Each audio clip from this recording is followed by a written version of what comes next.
يا جماعه اللي هيتوقع نتيجه المباراه بتاعت الاهلي الماتش اللي جاي هديله تيشيرت الاهلي الجديد زي ده. انا ده خلاص يا معلم. استنى بقى، ولو انت في اي بلد وتوقعت صح التيشيرت ده هيوصل لك. لو عايزك تفكر في اي لعيب انت بتحبه. فكرت فيه. فكرت؟ اه. قول الرقم في دماغك. طبعا عارفه تمام. الرقم اللي هو رقم اللعيب. طبعا حافظه. حافظه انت بتحبه جدا. بعد حبيبي. طيب بص بقى، غمض عينك. هتعمل انا ايه؟ هعمل حاجه بقى نغمض عينك. اهو يا عم اهو. ماشي. عايزك لف كده. هتعمل ايه؟ لف بس لف اهو. حلو. انت متاكد انك لابس تيشيرت ابيض؟ يعني انا انت هتخليني انسى اللبس اللي انا لابسه؟ لابسه؟ لا انا عايزك تاخد نفس عميق. اعدل بس كده اهو. التيشيرت. ايوه اعدل كل حاجه كده. اهو. ايوه بس زي ما انت. انا هعد لحد 3 في ثانيه واحده.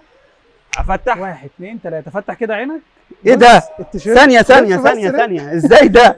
ثانية ايوه ازاي؟ تيشيرت الاهلي. ثانية. استنى بقى استنى.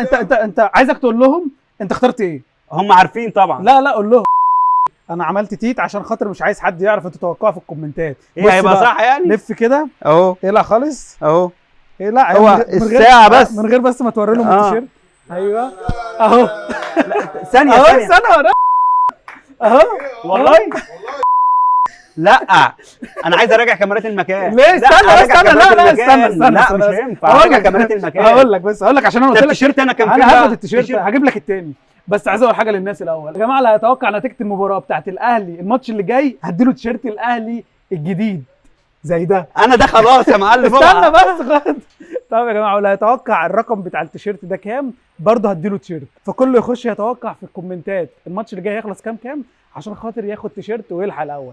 طيب واللي مش هيلحق بقى من الاوائل الناس انا هكسب 10 هبعت لهم حاجات كده هدايا. ولو انت في اي بلد وتوقعت صح التيشيرت ده هيوصل لك. فما تنسوش بقى تعملوا لايك وشير والحاجات الحلوه دي ونتقابل في كاس العالم. سلام.